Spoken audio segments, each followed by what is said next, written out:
Hello, everyone, and welcome to the 2021 Gomes Honors Alumni Celebration. My name is Kristen Pont. I'm part of the Alumni Relations team here at Harvard Divinity School, and I have the great privilege of getting us started today. And so with that, I'd like to turn it over to this year's chair of the Alumni Council, Bjorn Sorensen. Bjorn, take it away. Thanks, Kristen. Good morning, everyone, and welcome to our Gomes Honors Celebration. We are so grateful to have this opportunity to gather virtually again this year, that we look forward to seeing each other in person and in real life, IRL, on campus, as soon as it's safe to do so. My name is Bjorn Sorensen, and I'm a 2002 graduate of the MTS program at Harvard Divinity School.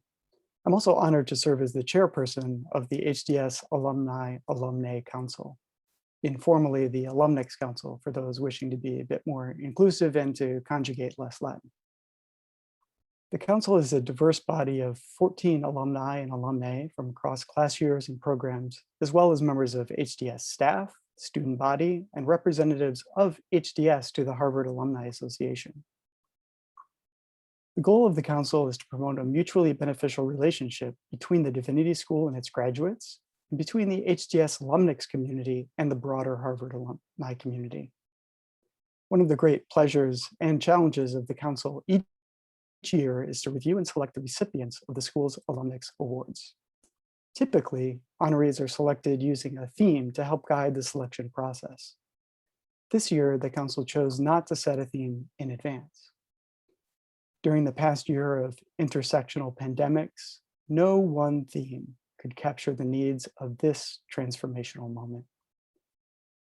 At the same time, the global health pandemic highlights our interconnectedness. The spring and summer of 2020 focused our council's attention on the constancy of racial, social, economic, and climate inequities and injustice. This year's honorees are recognized for the salience and impact of their work in the context of these emergent complex needs. These awards, the Peter J. Gomes STB 68 Memorial Honors, celebrate the outstanding contributions that our HDS alumnics make to their fields and to society across the broad spectrum of professions and vocations that HDS graduates pursue. For 4 decades, Peter Gomes served as the Plummer Professor of Christian Morals and the Pusey Minister in the Memorial Church. I had the pleasure of attending HDS during Peter Gomes's tenure. For me, I always experienced Peter, and he was an experience, as Harvard gravitas riding on an undercurrent of mischief. Peter passed away in late February 2011, just over 10 years ago. At his memorial, University professor Drew Gilpin-Faust observed that Peter was an African-American from Plymouth, a Baptist at the Memorial Church, a Republican in Cambridge, out of the closet and out of the box. We'll have the opportunity to hear more from President Faust next week as we celebrate her selection as the Gomes Friend of the School honoree. For now, it's my great pleasure to introduce my friend and colleague, Sahar Shahid, who served as the chairperson of our Gomes Honors Selections Committee, along with committee members Celine Ibrahim, Rebecca Wilson-Stein, and Rick Santos, a deep bow of gratitude for the committee's discernment and shepherding of these honors. Over to you, Sahar. Thanks very much, Bjorn. A warm welcome and thanks to all who are virtually here with us today. My name is Sahar Shahid, and I'm a 2017 graduate of the Master of Divinity program at Harvard Divinity School. I'm joining you today from London, England, and it has been my esteemed honor to serve as the chair of Gomes Honors this year. This award was established in 2013 to celebrate a diverse group of alumnics for their work as it aligns and fosters in the greater world the virtues espoused by Harvard Divinity School. We are incredibly inspired by our cohort of honorees this year. For as you all know, our present world is waging a war for humanity's survival against an enemy that has united us despite and beyond our many differences and lines of division. COVID-19 has isolated us in a manner and for a length of time that was previously unimaginable for our current civilization. Yet amidst this crisis, we have been witness to the dawn of new leadership in our nation, which breaks ties with centuries-old marginal racism. Thus, after a short but long 244 years, our countrymen yet again find ourselves standing at the preliminary periphery of a new world, jostling to find stability of life and liberty redefined. For our part, as the Gomes Honors Committee, we have endeavored to face these developing complexities by illuminating honorees whose work ethic has harmonized to these multifarious humanitarian needs. Robin, Omar, Joshua, and Rod are all exemplary disseminators of love, healing, justice, and equality, values that are inextricably interwoven within the legacy of Peter Gomes. Before I introduce our stellar panel of honorees, I would like to briefly walk you through our meticulous process of choosing them and giving a much due recognition to all the players who have made our gathering today possible. The committee's work begins once the nominations come in. The range of this changes year to year, but can go into the hundreds. We spend lengthy weeks and months delving deep into the individuals before us for consideration, giving great care to each nominee service and striving always to support authenticity, diversity, and inclusion. As diversity and pluralism are both backbone principles of Harvard Divinity School, with a constant gaze on progression of inclusivity, they seamlessly serve as the compass for our work. We, the committee, are indebted with gratitude to our chair, Björn Sorensen, for his intuitive and innovative leadership in these transfiguring times. His guidance and confident optimism paved the way for this year's emergent group around voice in the public sphere. Thank you also to Anissa Connor, Kristen Pont, and the rest of the HDS development and communications teams for their devotion to supporting our work and creating continuous avenues of ease. And most profoundly, much gratitude to my fellows on the committee, Celine, Rebecca, and Rick, for their dedication of time and alacrity of mind. This year's selection is truly a testament to the reservoirs of wisdom within each of you. Thank you. Our honorees this year are Robin Coste Lewis, MTS 97.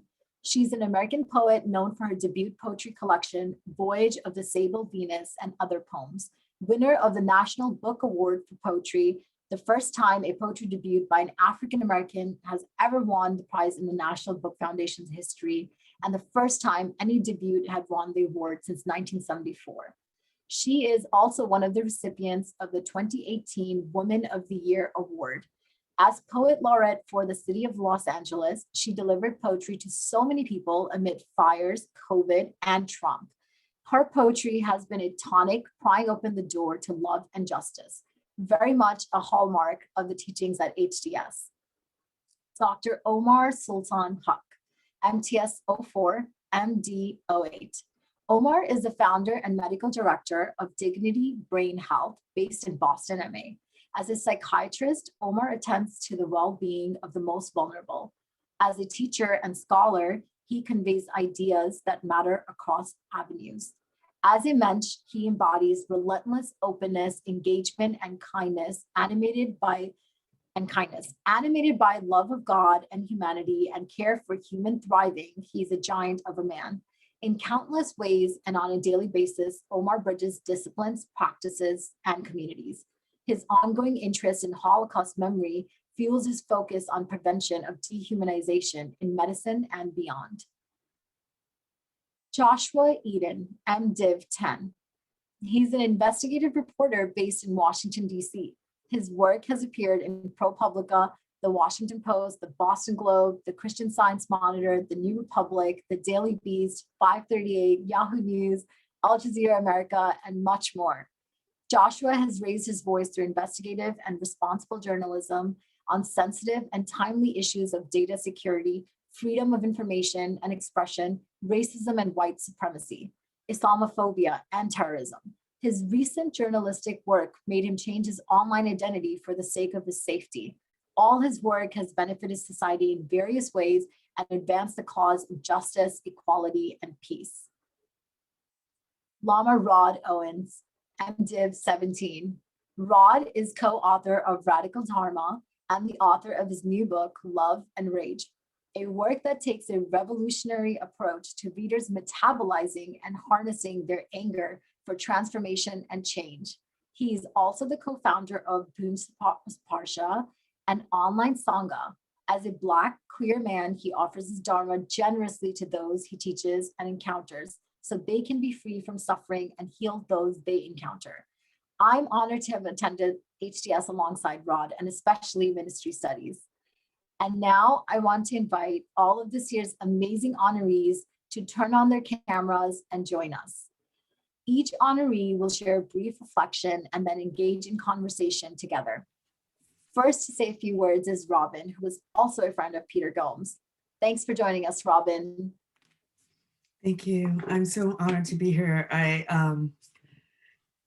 was always taken by how overcome I get with emotion in moments where I get to be in homes, my homes. And so forgive me, I'm a little bit on the brink of just crying. Oh my God. Hello, everyone. A special hello to my cohort from the 90s. I want to talk a little bit today about the 90s and what the 90s was like at HDS. But before I do so, I just want to say thank you for this incredible honor. Yeah, I think I'll start with the 90s before I get to the honor because it will help me to stop crying. So the 90s at Harvard Divinity School, on my first professor, my first class, Professor Niebuhr stood up in front of all of us. I don't remember what the class was. I just remember we read William James. I don't remember what the name of the class, but Niebuhr said something that I will never forget, and I use it every day in my pedagogy. He spoke about himself and that he was born at a certain time where war and violence was the norm. And that because of the reality of violence and war in his life, that his pedagogy was deeply affected by it. Now, this doesn't sound like a really big deal to us now, but even in the 90s, that was a huge space to occupy, to not only agree to one's subjectivity, but to display it for all of there were hundreds of people in the room, his students, to not pretend to be in any way or to agree to the myth of objectivity. He was always open to us so that we could also bring our own biographies into the room. And it was an extraordinary way to kick off my studies at HDS because it solidified the notion that we are history, we are embodied histories, each of us. And no one did that more for me than Peter Gomes. I was not his friend, I wish. I mean, maybe, I don't know. Could anyone aspire to be Peter Gomes's friends? I love that his title at Harvard was the Very Reverend Peter Gomes, which I called him every time I saw him. Hello, the Very Reverend, and he would laugh. I just want to say a few words about him. I attended, though I was there to do Sanskrit, I attended every Wednesday tea at his house, and I attended every sermon he ever gave on Sunday mornings. And I think what Sahar said was so true about the panel, but also about everyone there. Love ruled the day. It just didn't matter what the denomination was, didn't it matter if people were there to get ordained or to study critically as I was. Love was the rule of the day for so many of the people, my classmates, my professors.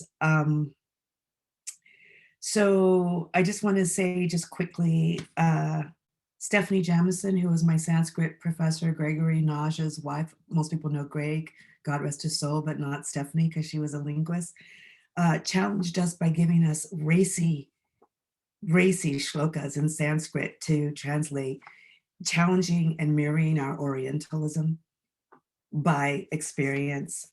Evelyn Brooks Higginbotham, who I was her research assistant for 3 years, can you imagine the greatness of my life? I don't understand how that happened.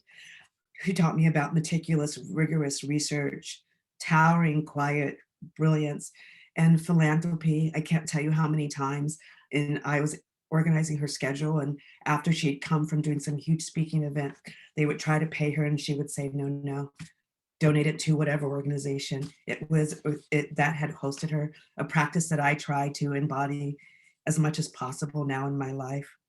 Or Judge Higginbotham knocking on her door and late at night and going, is my wife here? 10 p.m. at night, we're researching. And so in that way, they both taught me about affection past the age of 30, how important it was to keep loving each other with passion. But most of all, there was the very Reverend Peter Gomes. At orientation, our first orientation, he outright told us, Harvard is a myth. And we were aghast. We were aghast. And I realized, I think this is why I glommed onto him and followed him everywhere that he went, because I trusted him for that transparency. He taught, through that vulnerability, he taught me and others that all institutions are manufactured, that all histories are manufactured, that we make ourselves up. That's not necessarily a bad thing. He taught me about the complexity of contradiction. He was a walking contradiction. Once at tea, I was looking at all the pictures of him with the Bushes and Reagan. And he said to me, he goes, not your sort of people, huh? And unbelievably politically courageous. In the 90s, Peter came out in the quad, in the yard, sorry. No one expected it. There was so much homophobia in the 90s as there is now, but it was blatant, institutionalized, completely validated by institutions. And he came out right there at a huge crowd of thousands of people. And shock waves went throughout the university. I don't know how anybody didn't know he wasn't gay, but okay. It was so brave of him. And I know, Edward Said talks about the privilege of post-coloniality, looking back at things from the privilege of post-coloniality. All I can tell you is that the 90s was not a pretty time, you guys. It was not a pretty time. And so the courage with which he engaged his outing was extraordinary, particularly as the very Reverend Peter Gomes, who had just gotten back from having tea with the Pope, for him to come out so vivaciously was extraordinary. But the greatest gift, I know I see that I only have a minute. The greatest gift that I think I learned from Harvard was to take my intellect seriously. I know that doesn't sound like a big deal, but if you come from a history, a manufactured history that tells you that your people have 3/5 of a brain for centuries, to have professors that took you seriously, took your mind seriously, took intellectual inquiry seriously, took your passion seriously, was an extraordinary gift that I carry with me every single day. I didn't realize it, except in this unconscious kind of way, that Sanskrit and intellectual inquiry and faith and African-American religious history is always with me on the desk at all times. And so to receive this award, and that it's named after the very Reverend Peter Gomes, it's an award that lands very deeply in my psyche, very, very deeply, and it's languageless how much it means. So hello, everyone. I wish I could see your all faces. I can't wait till we party at some point soon. I can't wait to be on the lawn with you. I can't wait to hug so many of you. Thank you for this deep, deep, profound honor, and congratulations to the other awardees. I'm honored to be with you on this occasion. Thank you. Thanks, Lila. You just said we're going to have Omar Haque join us today. Go on, Omar. Hi, everyone. Thank you so much for attending. I really like to thank the Alumni Council for this wonderful honor, and for all of you, as well as the many professors and mentors I've had throughout the years who've taught and inspired me, as well as my family, and especially my wife, the many friends who I met in school at Harvard Divinity School and elsewhere who've been my intellectual and personal engagements throughout the years that have really helped to guide the questions I've studied. The Harvard Divinity School's main influence on me, I think, was to turn me into a philosopher. specifically a philosopher of religion and morality. The main person I think of who had this influence on me was Gordon Kaufman, who's deceased, and may his memory be a blessing. I believe he might have been the dean at some point as well. He really put a flame in my heart for understanding the philosophical foundations of things, of our traditions and our civilization, and seeing the way that the long sweep of history is in many ways a battle of ideas and thinking historically about ideas.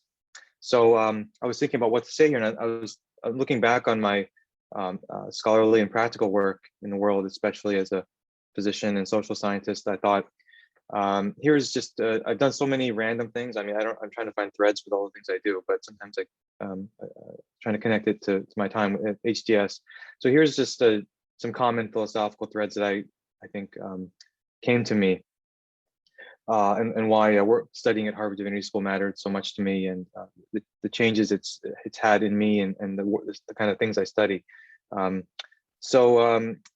Specifically, I've tried to focus my work on dehumanization and stigma in medicine and medical cultures, as well as a recent project I did on why doctors joined the Nazi Party, trying to understand what went wrong with in Weimar, Germany. So as with many people, I became a sophomore year atheist, influenced by a kind of unified and conciliant vision of the natural sciences as encompassing all of knowledge itself, similar to maybe Edward Wilson's vision in Consilience, his famous book.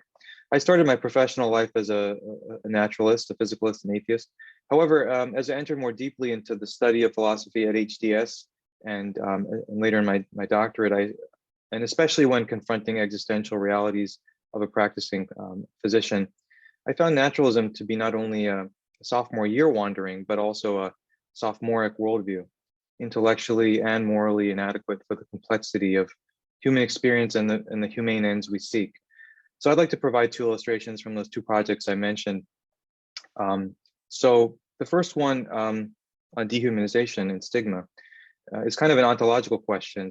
We can ask ourselves, what are we fundamentally? What are we persons, or are we something else? And I found that naturalism in some sense erases our humanity. When I researched modern medicine and what makes it so dehumanizing for so many of us, as a naturalist, I had so little to draw on in objecting to biomedicine's objectification of us, its reduction of the human person to an epiphenomena of material processes and machines, a phantasm of molecular motors. So how could I, as a secular humanist, object to any of this if fundamentally we are wet robots? We are fancy meatballs flying through space, determined by physical objects in nature. So to defend our humanity in an age of this kind of biological reductionism creeping all around us, I found that we needed an account of our existence that includes but moves beyond nature's physical description. We need an account of the uniqueness of human experience that includes these complexities of consciousness, freedom, meaning, transcendence, all of which will thereby necessitate the preeminence of our moral concern for each other, our patients, and ourselves. We also need a description of the vertical dimension of life, and not just its horizontal social dimension, which can be equally reductive as biological accounts. So, this two-dimensional, flat, stick figure depiction of human experience we get from naturalism, whether in its biological or social dimensions, doesn't include the fullness of life as we experience it, the 3D cinema we have, the painted walls of our own lives, and the embodied religious and spiritual traditions that represent them more fully. And another analogy, I guess, is we were fully human when we were playing music with all of the octaves on our piano, not just those that we can most easily touch. Second project that I mentioned is relating to how should we live, another fundamental question. And so when I looked at Nazi medicine and how doctors were amongst the earliest joiners of the Nazi Party, I really was wondering, how could this have happened? Why would people who devoted their lives to healing and caring and taking certain oaths want to do such a thing? I wanted to understand how they could have come to the point of utterly disregarding human life and valorizing inequality, not just accepting inequality, domination, eugenics, and mass murder, but valorizing such things. So, and again, an account of human life as a purely naturalistic process seemed to make this interpretation more likely, sociologically for sure, but also more plausible philosophically amidst this kind of naturalism. I'll be more specific with an example. So we all know Darwin's most famous book on the origin of species by means of natural selection. So that's the title you see in your syllabi and elsewhere, but most people truncate or forget or deliberately ignore the last part of the title. You can look it up and Google it yourself. I'll read it here. So on the origin of species by means of natural selection, or the preservation of favored races in the struggle for life. It's not, I didn't make that up. Look it up yourself. So there is a connection between a naturalistic interpretation of human existence and racism, eugenics, genocide, and even in the title of Darwin's book. We call that social Darwinism and call it pseudoscience, but there's really something to it for the Nazis and for others today. So you add into that some Nietzschean flourishes about the death of God and the dismissal of an eternal moral law, and include some objections that Nietzsche had to moral equality for the sake of a higher collective flourishing or special community, whether it's the nation or family or the Volk. And being a Nazi doctor has a rationale in this worldview, in this materialistic, naturalistic worldview, however disturbing this is to us today. So those are two touch points for scholarship and personal study that I thought I'd share. It was hard for me to find a kind of an objection to the kind of practices described here without sneaking in some kind of or another theological premise. For example, that humans are sacred, they're morally equal, they're inviolable, they have dignity and rights. How can we justify these premises otherwise? Dissect a human body, you won't find any molecule for rights, sacredness, equality, or dignity. Pick any physical capacity that humans have and try and name it as a basis for our equality, our will, our reason, our intelligence, our consciousness. We will find people who vary in that very capacity, some with more and some with less. Therefore, no physical capacity can stand as a ground and warrant for our human equality. So the logic of the Nazi doctors and researchers is quite consonant with there's a reason why that logic is also consonant with many contemporary secular utilitarian arguments. For example, for discriminating against and killing inconvenient infants, elderly, disabled, to serve some greater good of other people or communities. So, and I'm working on articulating why this objection works. So this is where I see our great spiritual and religious traditions as being able to offer a kind of reply, a deontological no, and doing so for not just random reasons, but coherent reasons that are grounded in the very nature of things, the very nature of ontology. So whereas a purely naturalistic or atheistic approach to human life would have a hard time doing so, maybe logically impossible time doing so. So in conclusion, I'd say at Harvard Divinity School, I found this passion for philosophizing about the deepest questions of human life, for seeing the moral stakes underlying our different conceptions of human existence, and the very real ways that ideas have life and death consequences for all of us. Thank you very much. Thanks, Omar. That was so wonderful. I just so enjoyed the depth that you went into your work. And it feels so much nicer to hear it from your own. The words come from you, you're such a lengthy amount of work that you do and the interconnectedness of it. It's nice to hear it from the one who's undertaking it. So thank you for that. Next up, we're going to have Joshua Eaton join us. Joshua, the floor is yours. Hi, thank you so much to the Alumni Council. It's incredibly humbling to be here with these other amazing honorees. I never took a class with the Reverend Peter Gomes, but I was a regular at Wednesday tea at the Sparks house. One particular Wednesday stands out in my mind. A group of us from the Divinity School were talking and didn't notice that the house had emptied out around us. Tea was coming to a close. Eventually, Professor Gomes ambled over to us and looked over his glasses at us like he did. And all he said was, "It's a terrible thing to be the last one to leave." I thought about that a lot in 2019. Publication I was working for was on the verge of shutting down. Seemed like every other day one of my coworkers would leave for a new job. I got out about a month before the axe fell. 8 months later, the pandemic hit. And my new employer laid off my entire team. In fact, over my 9 years in journalism, 2 other publications where I was a regular contributor have shut down.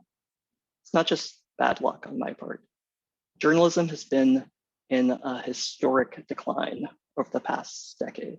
Newsroom employment in the US dropped 23% from 2008 to 2019.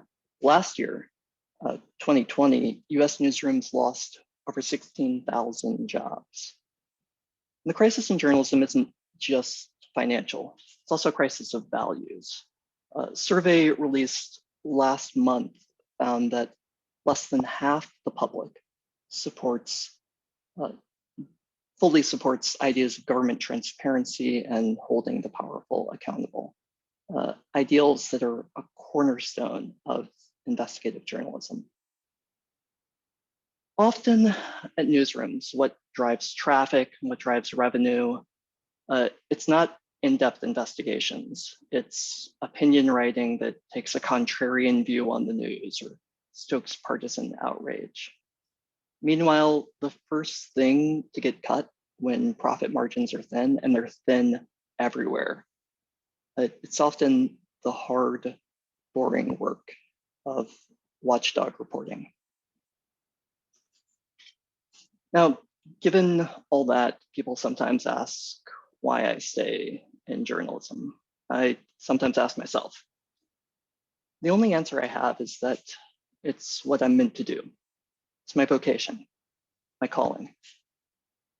I learned that at Harvard Divinity School from ministry studies, from meaning making, from theological reflection during my field ed, and from conversations with my classmates.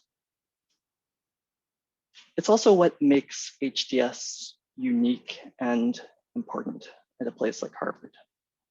I don't want to sugarcoat it. The Divinity School can be just as wrapped up in power, privilege, and prestige as the rest of Harvard. And it still has plenty of work to do. But at its best, HDS is a living sign that money, popularity, and prestige aren't the only or even the most important measures of value.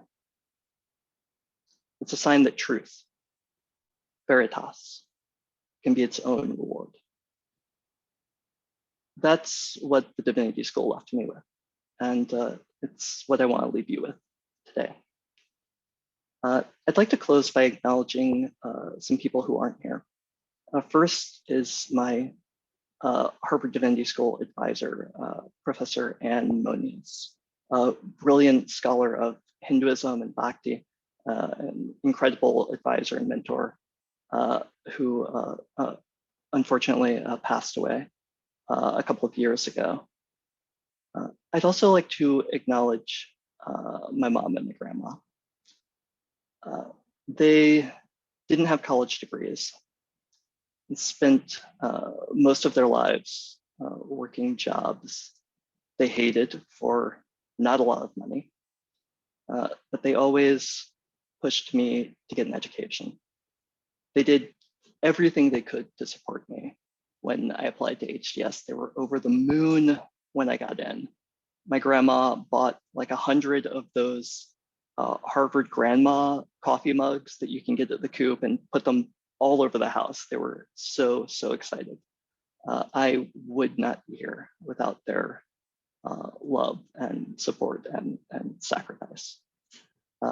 So thank you again to the Alumni Council. Thank you to everyone who's watching.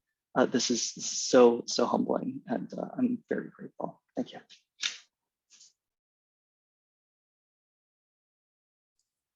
Joshua, that was so sweet. And we're so happy to have been giving that kind of space for you. And your work is incredibly inspirational.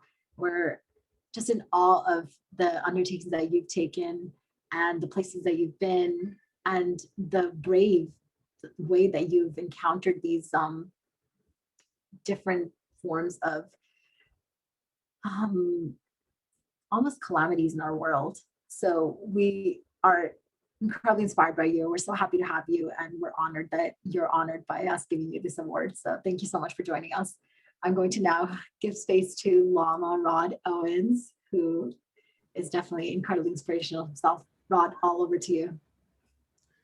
Thank you so much, Sahar. Thank you to all my panelists and honorees, to Robin, Omar, Joshua, for your incredible presence and work in the world, representing not just what you're passionate about, but also representing, I think, what HDS has offered us as well. I feel so overwhelmed. I like to prepare for things like this by imagining that I'm receiving the Best Actor in a Musical Tony, which has always been a dream of mine, but I'm not an actor, so I know I'm just gay.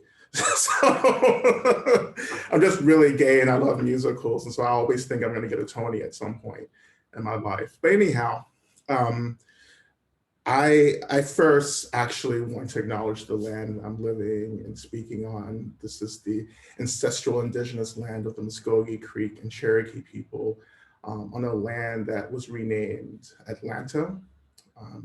So I come to you from my ancestral land of my indigenous ancestors, as well as my African and Black ancestors. I am really so appreciative of all the support that I've been offered to do the work that I do now. I've chosen a path that's been quite unorthodox. I've always been considered a little off growing up as this queer Black boy who grew up in the Deep South, who became really interested in Black political radical thought and ended up in activism, and after activism ended up in Buddhism, you know, and becoming a Lama, right, afterwards. I've always known that I've had to make the choices to be my most authentic self, regardless of the examples that maybe were lacking around me. But one important example that I want to offer is the example of my mother, a United Methodist minister, who from the age of 13 offered me an example of what spiritual leadership looked like as a Black woman in the South, taking her seat as a spiritual leader in such antagonism. And that deeply impacted me because I wanted, as I grew older, I wanted to understand where that antagonism came from towards someone who was only being led down a path God was showing her. And so I decided to convert to Buddhism in my mid-20s, actually with the help of Joshua, who we knew each other, lived together in activist community well before both of us knew that we would end up as alumni honorees from Harvard Divinity School. But Joshua actually gave me a book called Cave in the Snow by Huntington and Palmo. And that book about this nun who spent 12 years in solitary retreat actually gave me the vision, finally, and for the first time in my life, to become a teacher in my own right, to take the path into spiritual leadership that I knew would be of best and most benefit to all others around me. So I went into this traditional training in Tibetan Buddhism, becoming a monk, spending about 3.5 years in cloister, away from the world, away from technology, missing the election of Obama, but most importantly, missing the premiere of Single Ladies from Beyonce. That was really actually the thing that I grieved the most, missing the emergence of Bey. But coming out of that experience in 2011, I was really looking for something to ground my experience. And I met one important person, but I came back into relationship with someone really important, Lama Willa Miller, who at the time was just completing her PhD at the university and who was an adjunct professor during my time at HDS, but she had been a teacher of mine well before retreat at the beginning of her PhD studies. I remember talking to her and saying, you know, I really need an experience to ground everything that I've gone through in this really orthodox ancient tradition of practice and study. And she was like, well, you should come to HDS. And I said, oh no, I can't possibly get into Harvard. And then she said, well, you know, you should meet my colleague and friend, Dr. Cheryl Giles at HDS. And so I ended up meeting Dr. Giles, and really from the very first meeting, I knew that she was my elder, you know, and she encouraged me to apply to HDS and to have her support as I moved into the community after acceptance, to be held by another Black queer person, a teacher at this prestigious program, meant everything to me. So I want to thank her for her support and for her guidance and her continued guidance. If she's watching, I owe you a text. You're going to get it. And so I never knew Reverend Peter Gomes, actually. I came to campus for the first time a couple of months after he passed, but what I felt was a community in grieving. And so I really began to understand how important he was for this community. And as I became a student and learned more about his life and legacy, what I began to understand was like, oh, like he represented the skillful, profound complexity that he just allowed himself to be. And I think one of the lessons that we learned from his example was that you don't have to make everything tie together. You know, like everything doesn't have to be reconciled in a nice, neat package. Things can be presented in this contradiction.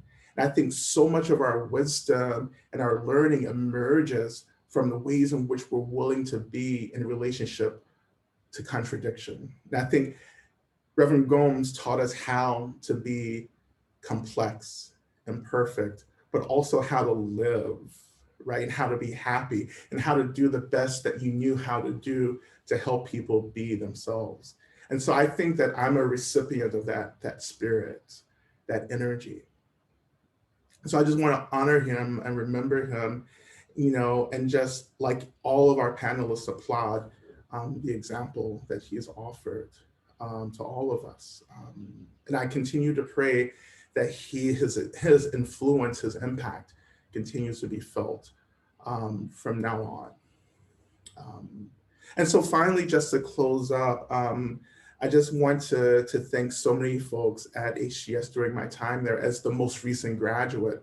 So many people have been so beneficial, Sahar being one of those people in my cohort, you know, who I loved and admired so much.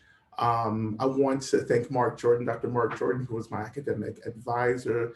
I used to call him Sassy Mark Jordan, but he offered me such confidence to be in the world right now. I thought that I needed a PhD to be important. And as I was going through the process of discernment, he looked at me one day and said, you have what you need. Just go out into the world and teach.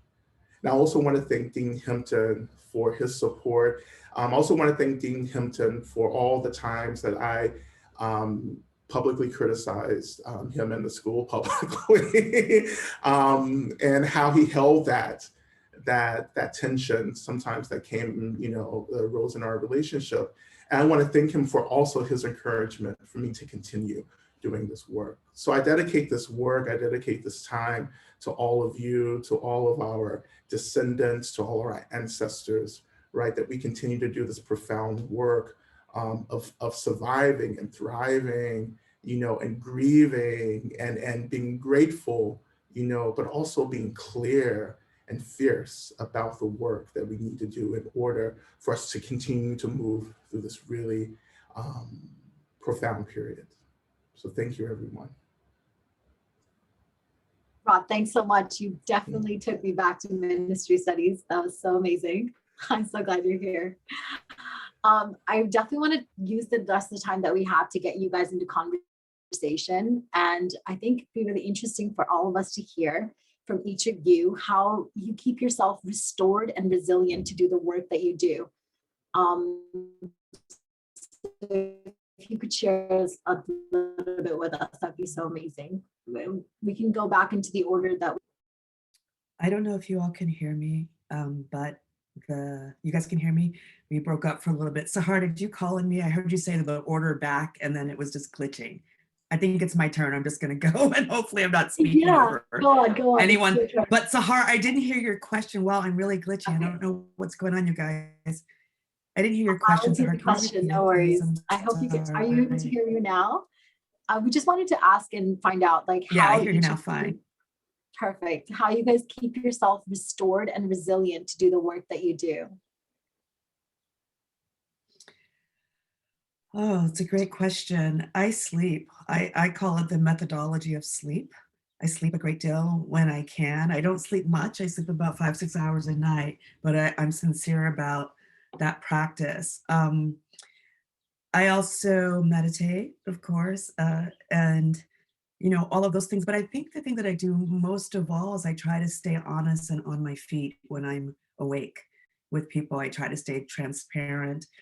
I hate the word authentic. Authentic has so many colonial vestigial problems, so I don't want to use that word. But I just try to stay as honest as possible and not put on a lot of airs. It's exhausting not to be oneself. It tears the psyche up, and it gets in the way, and it's a waste of time, and it's boring. So I think the thing I do most of all is just to try to be honest about the work I'm doing and what I'm thinking. In terms of patriarchy and racism and colonialism, that's not a safe thing to do. So inevitably, I was very taken by your research, Omar. Inevitably, if you're going to magnify hate and magnify xenophobia and magnify war and genocide, you're going to take on a lot of, you're going to attract, unfortunately, a lot of hate. And that's the thing that I struggle with most. And I'm trying to learn how to navigate. Mostly I meet it with love. A gentleman came to one of my readings with a Uzi in an open carry state. And he stood in the back, stroking his Uzi very threateningly. And I remember the moment I got off stage, I went straight to him. I walked through the audience and I went straight up to him. And I just put my hand on his shoulder and I said, "Hi, sweetheart, can I get you some wine? Thank you for coming." And I think that that's something I learned from my cohort and my colleagues at HDS and from the different philosophies and religions that we all studied there was love no matter what. And so it sounds so, and especially when you're a woman, patriarchy is so screwed up that if you're a woman and you say the word love, people see rainbows and unicorns as opposed to spears and bows and arrows. I'm talking about love as a weapon, not love as a cupcake, right? It's really important to talk about how gendered our language can be and our responses can be when there's a woman speaking as opposed to a man. So when I say the word love, I'm talking about war. And love is an invaluable weapon. It's, if not the ultimate weapon. So, and it's hard. It's hard to love people. It's hard. So I think love is the answer for me, my answer to your question. Thank you for that. Yeah, I'm happy to go next. And I think connecting the ontological to the clinical, I think of forgiveness, both as an obligation, a virtue, a practice, but also it's been extensively studied in the clinical realm for treatment of depression. My clinic called Dignity Brain Health is sort of inspired by the idea of human dignity from our spiritual traditions. But forgiveness, it has this ontological dimension in the biblical tradition, but also it changes gene expression, and there's ways to do it that are more therapeutic than others. But the key idea is that it's often unmerited. It's not saying something is okay or that it's okay that it happened.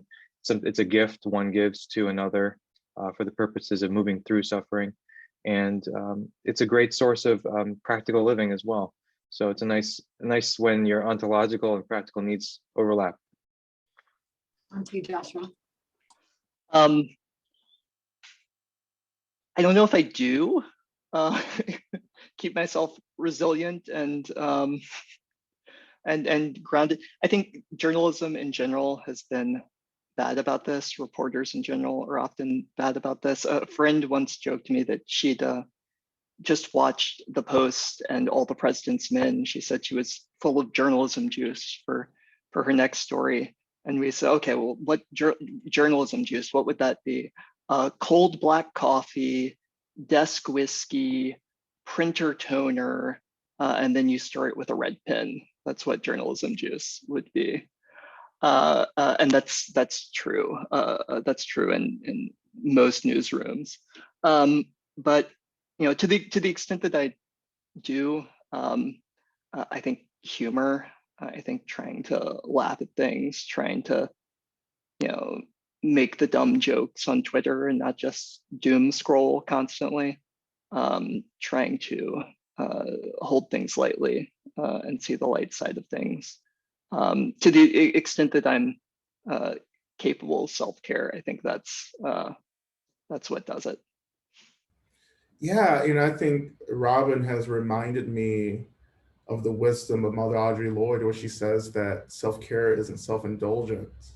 It's self-preservation, and self-preservation, it's warfare, it's political warfare, and so when I think about taking care of myself, it's about surviving and thriving, and that thriving disrupting, the mechanisms of systems and institutions which were created to annihilate me. And in many ways, Harvard was one of those institutions that I felt was trying to annihilate me in certain ways, right? And so one of the things that I had to really learn as a student at Harvard, I knew this actually before Harvard, I know it now, was that I have to actually learn how to set the boundaries that I need in order to be well, by saying no, by saying, no, this isn't my work. And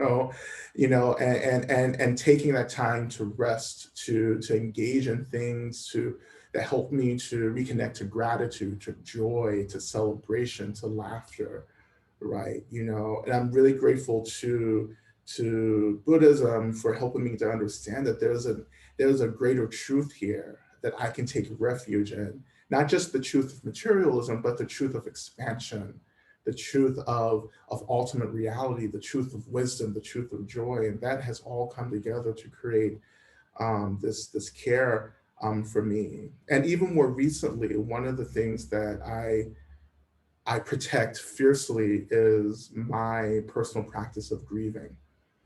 Right now, to grieve openly, to grieve privately, to grieve for my ancestors, to grieve for my descendants, right? To grieve for the world, to grieve for everyone I'm connected to touch into that sadness, to recognize it, and to allow that sadness just to simply move through my experience without apology.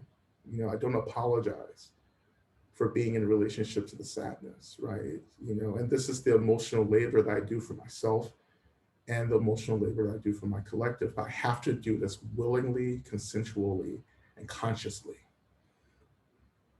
That's how I take care of myself.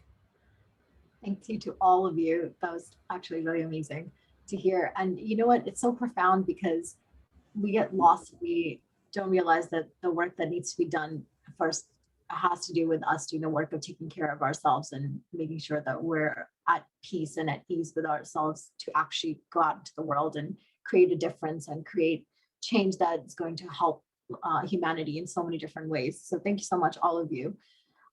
Everyone who's joined us, we're so grateful to have had you here to participate and to listen in and help us honor our friends here today. Our time has run out, so however, we do have a reception plan. So for those of you that have registered, please look out for the link in the chat.